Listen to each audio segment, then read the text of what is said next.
intuition. That's a great way to start an interview. Fantastic. David, we briefly met you at the Rediscovered album with Yes, Morrow. of course. Yeah, that was a great night in Wogan House, which is already Yes. closed, hasn't it now? So how did you get involved? I know you know Morrow of old, don't you? Okay, so what happened was I was working with an incredible writer called Rob Davis. Rob's written for Kylie, and it's just he's had hits and Grammys and all sorts. And we were writing together. We wrote a song, and he said, "Morrow's putting together this album. Do you want it to be on it?" And I was like, "Yeah, of course. Why not? Yeah. That sounds great." And it kind of ties in with my commitment to have as much fun as possible. Oh. So it was a fun Likewise, idea. yeah. Absolutely. So yeah, that's how I got involved. Oh. And I'm so glad I did. So there was obviously Sunita on the album. There was Sunita, Lee John. It was just like there were so many artists who you just think they're still making music. Yeah. And I think that one of the things that sometimes people forget is that if you're a musician, you make music. If you're a writer, you write. If you're a songwriter, you write songs. And so that thing of, well, you were doing that then, what are you doing now? Probably still the same thing. Yeah. No, I mean, absolutely. in my Yeah. case, not necessarily, because these events, doing Rewind, first time I've been back on the road since, for 30 odd years. Oh my goodness. And I'm loving every minute of it. So I've done lots of different things. You've done lots of different things. Junior Giscombe is your friend, isn't he? Junior's a really good we friend. interviewed him, he was talking to us about you, and you're going on tour with Errol Kennedy. Errol Kennedy from Imagination, Funk Soul Boys. So, the Funk Soul Brothers. Funk So Soul it's going to be Brothers. Junior's hits, going to be mine and Linx hits, going to be Imagination hits, and the Funk Soul Brothers are going to be out there doing an incredible show. Talking a lot, we're laughing a lot, we're doing stuff with the audience, and we worked out between us, we've got 22 top 40 hits, so we're going to be singing those, plus amazing. songs that really influenced us, that, Yeah. that made us the musical entities we are, in as much as that they inspired us. So what songs did inspire you? Oh gosh, so many. I was inspired by the songs of Al Green and Marvin Gaye and Stevie Wonder and Earth, Wind and Fire. There's Who are Earth, Wind and playing? Fire on right now. I know. And in my head I'm singing, and we will live together, etc., etc. Right? Back in the day, obviously, you're like, so many songs from Linx. We can't wait to hear them because we haven't heard them live for so long. And I am looking forward to doing So them. back then, did you appreciate it at the time? Do you know what? Not as much as I did with the benefit of hindsight. I think one of the things about having a career in music is that you're always encouraged, understandably, to think about the next thing. What's going to be the next record, the next album, the next tour, the next thing that you're promoting? How many markets can you reach? And every now and again, you get a chance to stand back and go, oh, that did well, but not for too long. And I think it's with the benefit of hindsight, you look back and, for me, having done TV, and written books and done radio, and I look back and I realise every single thing that I've done was as a result of having a career in music. That amazing, nothing isn't it? that I've done in my life professionally would have happened had that not happened. no, And so I'm hugely appreciative, not just to that it happened, but to everybody who bought a record, everybody who ever went to a concert, bought a ticket, came to see me, because they've contributed to my life. In fact, so much so, the love of my life, my wife Carrie, I met when I was promoting a record. If I didn't have a record to promote, we'd never have met. Which record was that? It was a record that wasn't a hit. It was called Close to You, but you know what? But you had to hit in It another didn't way. matter. Oh man, I had the greatest hit ever. Yeah, absolutely. So some of your collaborations through the years have been massive. So Yes. Jaki Graham, could it be important? Jaki Graham we was saw just her perform wonderful. in December. So she was with Shalimar. Yes. And we saw her in Cambridge. She blew the roof off. She's amazing, isn't she? Honestly, she was so great. She is brilliant live. What a voice. Yeah. What a personality. So much charisma. Jackie is lovely.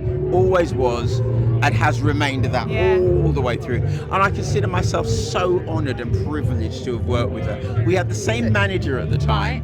And I just remember proposing Could Have Been Falling in Love to her. And immediately she was like, love that song, let's do it. And so within days of coming up with the idea, we'd finished the record. And doing all of these festivals now, you must be meeting up with people that you knew back in the day. Goodness, so many people. It's just been a delight. Every time we come to one of these, I meet people that I haven't seen for 20, 30, 40 years, and it's like a family reunion every time. So much to look forward to with you. What else is coming up? Oh my goodness. So there's the Funk Soul Brothers. We're going to be doing a whole load of dates. There is a book that Carrie and I have got out right now that comes out in paperback, which is about families and people with invisible disabilities, raising families that are neurospicy. Because in our family we've got autism, ADHD, dyslexia, dyscalculia, all the disses.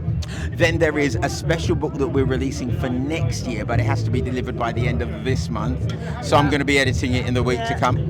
Then there's our radio show, which is amazing. Absolutely, the BBC Radio London. I love all your quizzes. I follow you on Twitter. Oh, fantastic! Yeah.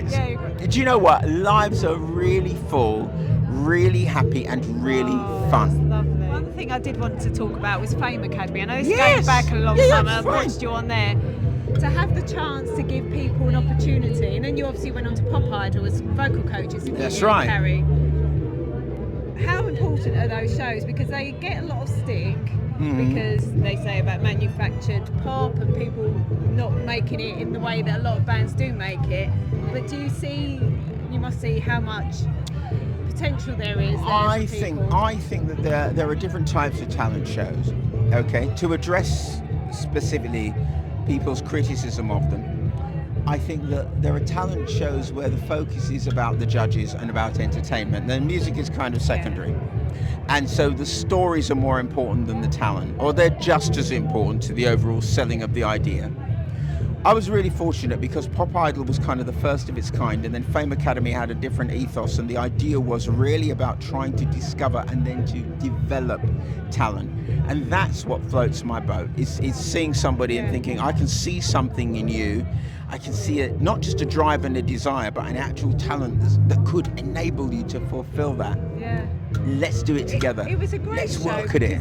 You watch them having the vocal coaching. Absolutely. You watch them going through the different processes. Yeah. It was a great show. I was really surprised when that stopped, but that was lovely. I loved seeing you on that. That was great. It was so much fun to do because really, it was us doing on camera what we do off camera, which is developing and helping people and coaching people and getting them to recognize the greatness that's in them. You've obviously done such great success. You've performed with so many different people, been backing singers for some great. Loads of people, absolutely. And work with, as coach or arranger with lots of people. That was our first in terms of coaching. Right. And we loved working with them. Yeah. And we've worked with so many people from then right up to now.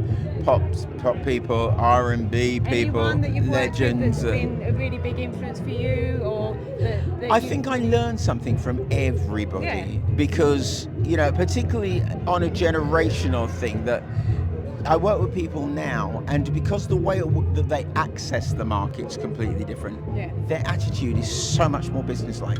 Because people are running their own career. They don't need now to have a record company. They've got their own record company. They've got their own ways of releasing things. They've got their own platforms. They've got their own social media.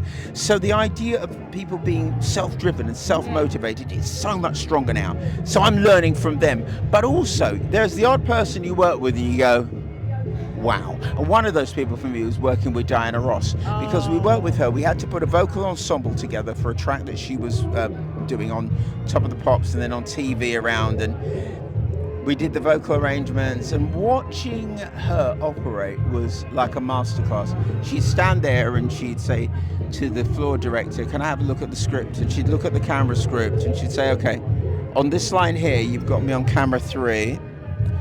But what I've rehearsed is that on this line, I turn this way and look up. So could you have me on that one, which is my main camera, that one there. I want them close up. Give me a pen, please. I want them close up on this line, on this line, and this line. She's rehearsed her own performance. Then she'd say, excuse me, lighting man, could you take that gel out? Because what I'm wearing is this color and that's not going to go with it. Can you close the doors on that? Can you give me a spotlight over it? Like bam, bam, bam, bam. Everything. Yeah. So she's never going to look at the screen and go, oh, I don't like that. I wish they'd chosen this or the other. She's on top of it. I learned of the necessity of knowing as much as you can about Yeah. every area from working with her. And what a voice. She was Yeah. my dad's favourite. He loved her. So Yeah, and she's still out there Yeah. doing it. Yeah. In her 80s, touring, doing So you've still festivals, got some time to performing. go. I've still got, yeah.